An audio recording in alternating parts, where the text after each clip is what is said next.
국제결혼은 결혼중개업 법령과 출입국 관리법의 규제를 받습니다. 하지만 이 법이 체계화된 것은 2010년 이후입니다. 당시에는 그걸 제대로 아는 사람도 지키는 사람도 많지 않았습니다. 법이 체계화되었더라도 이를 소비자가 모르고 있고 업체가 지키지 않는다면 법은 무용지물이 되는 셈입니다. 그래서 정부가 내놓은 제도가 바로 국제결혼중개업 실태조사입니다. 3년마다 결혼중개업체 운영 실태와 피해 사례를 조사해서 결과를 공표하는 제도인데요. 조사 결과는 어땠을까요? 2013년도에 512개였던 업체 수가 3년 만에 354개로 줄었습니다.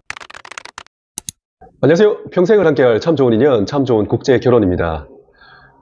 예비 신랑님들과 상담을 진행하다 보면 상당수는 다음과 같은 질문을 합니다.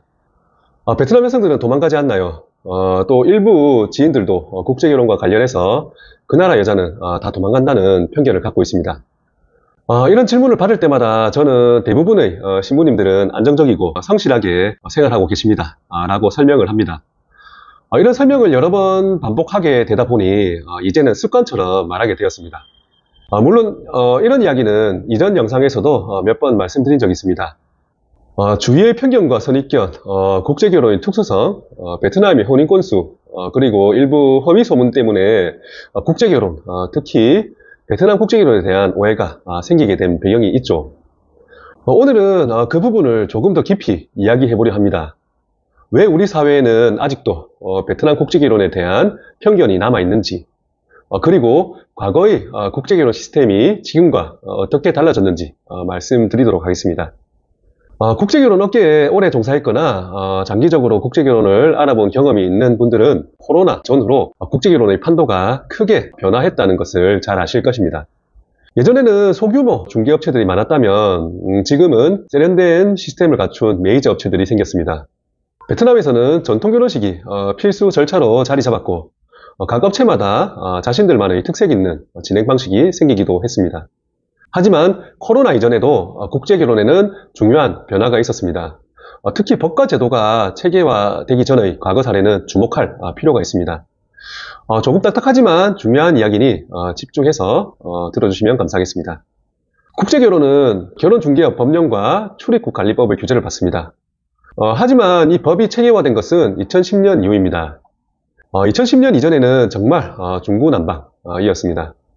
초청인, 즉 신랑의 소득이나 범죄 기록, 건강 상태도 제대로 검증되지 않았습니다.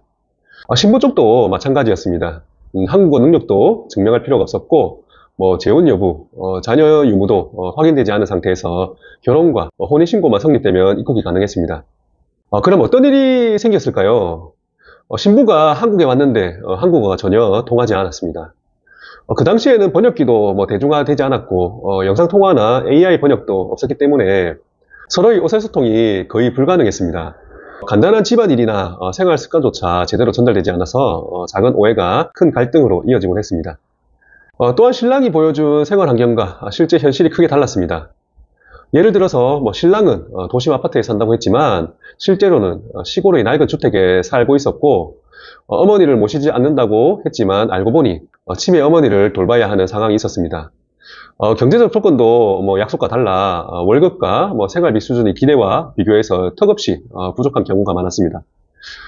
이를 해결하고자 해도 대화조차 제대로 되지 않았으니 신부 입장에서는 자신이 기대했던 결혼 생활과 현실 사이의 차이를 견디기 어려워서 결국 도망칠 수밖에 없는 상황이 되곤 했습니다.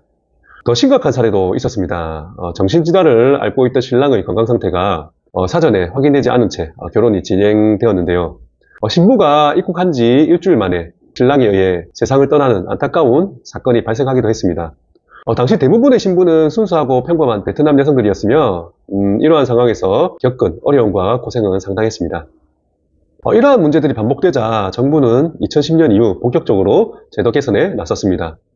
그때부터 한국어 능력, 소득 요건, 범죄, 건강 증명 등 서류 제출이 필수가 되었고 하지만 법이 생겼다고 해도 당시에는 그걸 제대로 아는 사람도 지키는 사람도 많지 않았습니다. 업체 대표 대부분이 오래된 경험과 고집으로 운영하는 분들이었고 법을 지키려는 사람들을 오히려 밥줄을 끊는다 라고 비난하기도 하고 정부 청사 앞에서 일부 국제결혼 대표님들께서는 시위를 하기도 하였습니다. 법이 체계화되었더라도 이를 소비자가 모르고 있고 업체가 지키지 않는다면 법은 무용지물이 되는 셈입니다. 그래서 정부가 내놓은 제도가 바로 국제결혼 중개업 실태조사입니다. 3년마다 결혼중개업체의 운영 실태와 피해 사례를 조사해서 결과를 공표하는 제도인데요. 이 제도는 2013년도에 도입되어 가지고 첫 조사 결과가 2017년도에 나왔습니다. 조사 결과는 어땠을까요? 2013년도에 512개였던 업체 수가 3년 반 만에 354개로 줄었습니다. 무려 30%에 가까운 업체가 문을 닫은 것이죠. 당시에는 전과자가 된 업체 대표들도 많았습니다.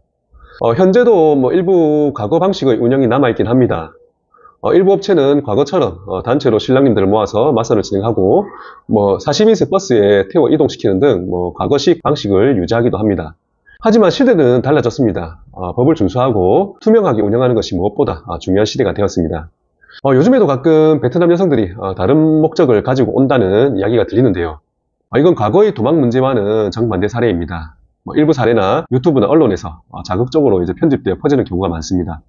그래서 저는 항상 말씀드립니다. 표면적인 피해 사례만 보시지 마시고 왜 그런 일이 생겼을까 한 번 더 생각해 보시라고요.